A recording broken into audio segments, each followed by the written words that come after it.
Well, certainly, we're going to touch on three topics. There was a ton of topics that we could actually expand upon because Battery Week, of course, was last week, and there was a ton of news and follow-ups for that.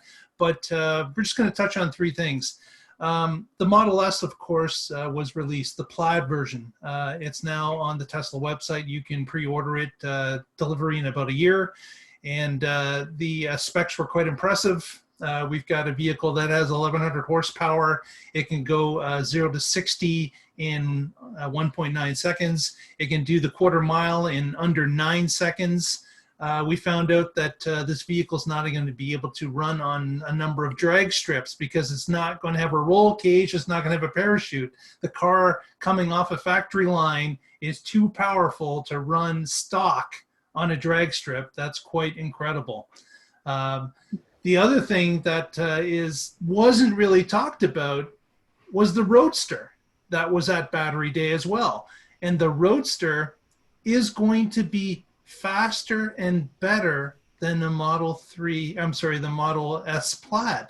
So we've got to ask ourselves what kind of out of world stats are we going to have for the Roadster when the Model S Plaid has matched the specs that were given for it 2 years ago.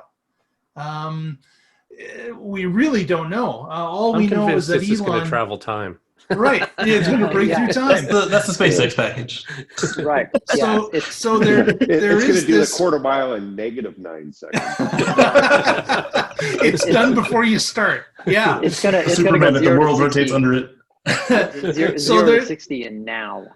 So we really don't know what it is besides Elon indicating that it's going to be better in every way. So what does that mean? We don't know, but the specs are going to be mind-blowing when they do come out. And we don't know when they're coming out. But this story, of course, came up because when the Model S went on the website, its specs were there. And of course, they were promoting them. And people started to notice that these were the same specs that were given to the Roadster 2 years earlier. So we've got to believe that a $200,000 car is going to do much better than the Plaid $135,000 car. But we don't know how much, but we're definitely going to be keeping our eye on that. For an extra 100,000, it better do something else. It better do something. Next, we're going to talk a little bit about a rumor that's come out, is that the Model 3 SR Plus, which is the car that, of course, came out after the long-range car, is going to be outfitted with all-wheel drive. So that's new news. And what the rumor indicates is that it's going to be outfitted at the Fremont factory. So there's been some sources that have leaked some information that all-wheel drive is coming to the Model 3 shortly. And we've heard previously that when the Model 3 changes, typically it would come from Shanghai first. But this is another little change where they're indicating that Fremont will be the first to put that extra motor in the Model 3.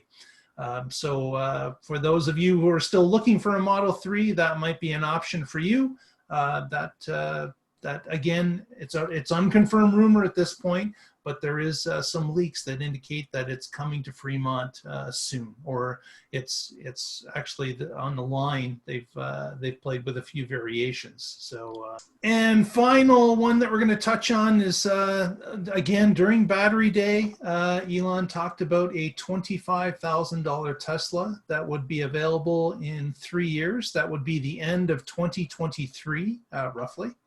And what was interesting is a story came out about South Korean automakers. They were watching Battery Day just like all of us were.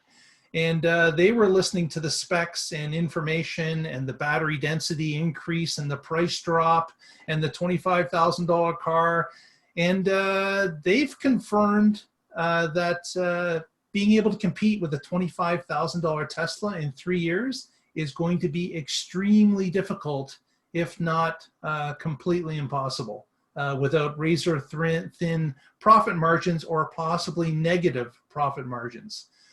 They believe they need more time in order to get to those different specifications that Tesla has so happily announced during Battery Day. So this is what we've talked about previously on this show, is that is Tesla so far ahead of the game that competition is having a difficult time even getting close to what they have currently.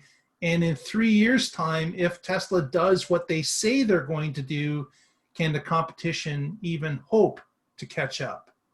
So that's a sobering thought, because of course we know competition helps drive the market and makes things better. It keeps people honest. It keeps companies innovating.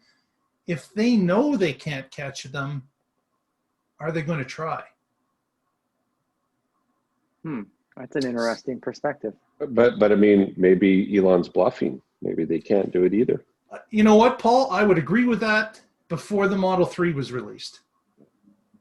But at this point, I think Elon speaks what he's going to do. He's put a number of roadmaps in front of us, and you know what? He's actually delivered on them. He may not have delivered in the perfect amount of time, but he's delivered. Do you think maybe the $25,000 Tesla is the Cyberquad?